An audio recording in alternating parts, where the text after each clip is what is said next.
I listened to a gospel minister. Okay. These were his words. He's never been poor, and he makes at least 5 million every year from music. It's a hireling mentality. God has been blessing you even before he called you.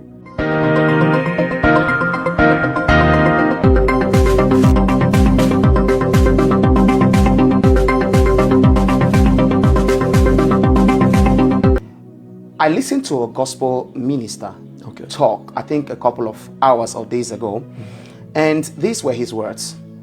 He's never been poor, and he makes at least 5 million every year from music. What is your opinion about charging? He's not a one of contention here, it was just a reference. What do you think about charging? Meaning, if a person has to go minister on another platform, be it a pastor or a music minister, is it okay for them to charge for ministrations?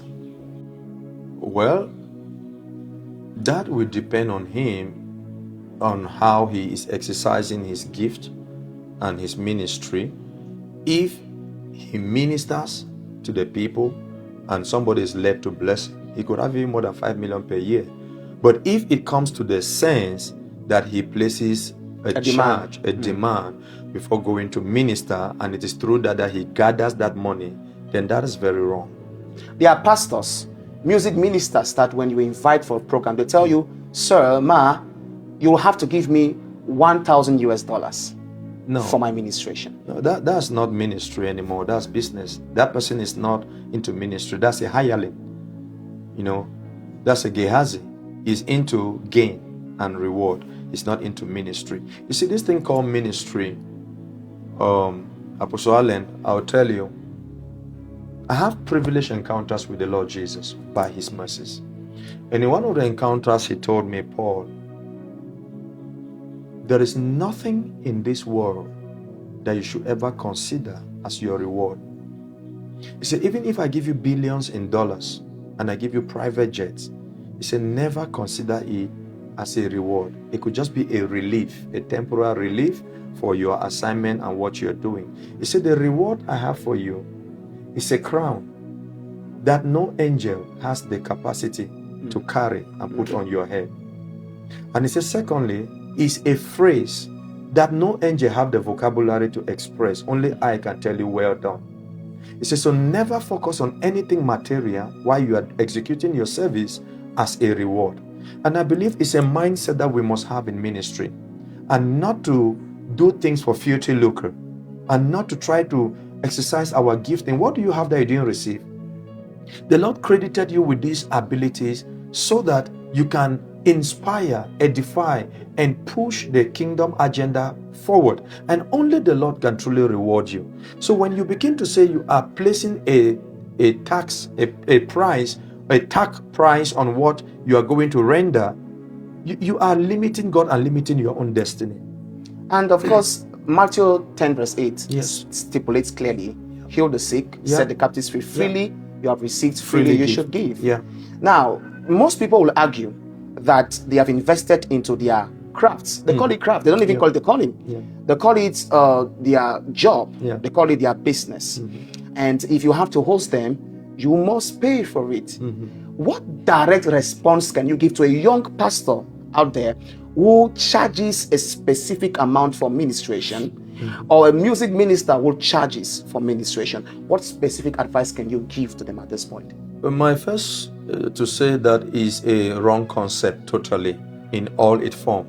Never agree and accept to place a demand on those that are demanding you to come and express Jesus to them. Wow. Never. But be polite enough to share with the host and say, please, when I fellowship together with this my backups and with this instrumentalist, it helps me to be more of a blessing. But we may need some little support to transport them if that's okay by you. But if it's not okay, I can still come alone. It's a discussion. So at that professional level, you get to discuss with the host. And if the host feels that he has the means to support you people to come and serve, and then after that you serve, then the host now can decide to see how to bless you people. But you should never be in a negotiation table by yourself. Yes, you should never be in a negotiation table. We have people like Nathan Ebasi, they travel with a whole crew.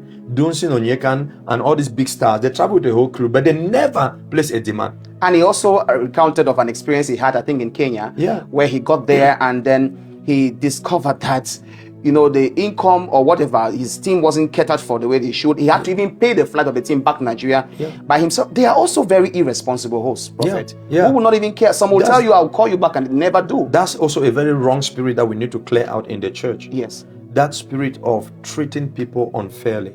You know, you bring people, you receive the administration, enjoy the administration, and then you just discard them like nothing, you didn't care. No, we should be responsible. If I'm inviting you for a meeting and then you are coming with your PA, and I know that the PA is rendering services to you, by the time the meeting is over, if I have one bottle of wine for you, I should have a little also for your PA to appreciate the support he's giving you, because it's through that support you were able to minister well. All right. So we should have this understanding amongst us. And also, the host should be able to open and say, please, we'll not be able to furnish this bill, to fund this project, and then please reduce it down, something like that. So they are acceptable conversations. Yes. Before you get to even host anyone. So depends on the level of excellence that you want in a program. I had a conversation with a music minister one time, and I said, as a person who is able to observe or has senses, when I picture a pastor or a music minister, I can determine their value based on what they've done. Yeah. So meaning that if you have to honor someone, it's always expedient that you honor them per their level. Yeah.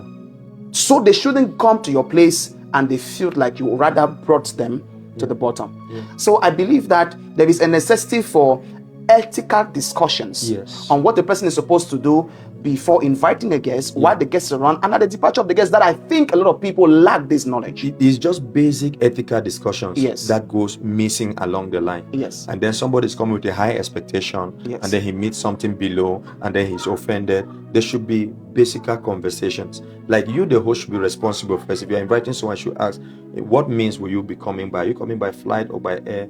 Okay, this is what we have available as a means of transport for you. Will it be okay? If it's higher than the standards, okay, please, maybe next time.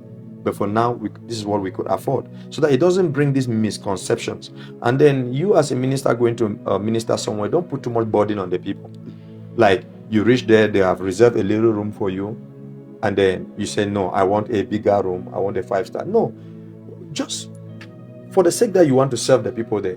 Sometimes you invite someone and the person asks you this question, are you capable of hosting me? That's a crazy. That's not Christ. That's not the kingdom. I have seen people who reject. No, you don't need to tell me that, Apostle Allen. In 2021, that was the first year I invited Apostle Arume to Yaoundé, and he didn't honor that first meeting, but he sent somebody. I can't tell you the hell I went through in the hands of that person. I can't tell you the hell I went through. And I almost got discouraged about ever doing anything about conferences and bringing people. Because I went through hell.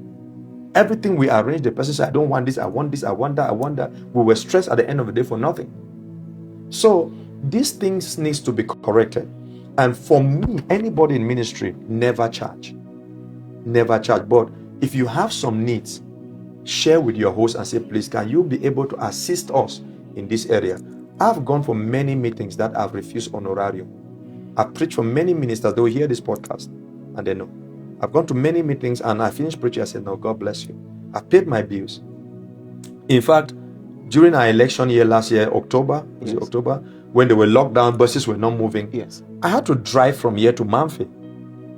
My car is V6. It's not even this one, the other one. I had to drive to go for that meeting. Now, this is a young pastor. My fuel to go to Manfi and come back was 150,000 francs. Yes. Without other expenses and other things. I spent that trip not almost 600,000 to make that trip. I went with my PA and come back. But I could not put that bill on him. So I told him, no, just do your meeting. Don't focus on me. Don't focus on what I came. Just do your meeting. Because why did I make that risk? Because the Lord spoke to me and said, I want you to go and encourage this young man. Wow. I want you to go. So I drove. So we should have that mentality. Because sometimes, and guess what? While I was there ministering for him, somebody sent me money from the US that supported my bills there. So never put your eyes on the people. You are limiting God. If you are going for a meeting, God can send you the blessing from another place. It will not be coming from where you are going to minister. Don't even be expecting to receive from where you are going to minister. Just go with the heart to bless the people. Wow. And then God will honor you in different ways. God has been blessing you even when you did not go for ministry. Exactly. So why will you now be dependent on ministry that will feed you? You begin to use ministry now as a means to feed. It's a hireling mentality. God has been blessing you even before he called you. So always depend that he is faithful to bless you and to keep you going. And ministry is just a means of you telling him, thank you.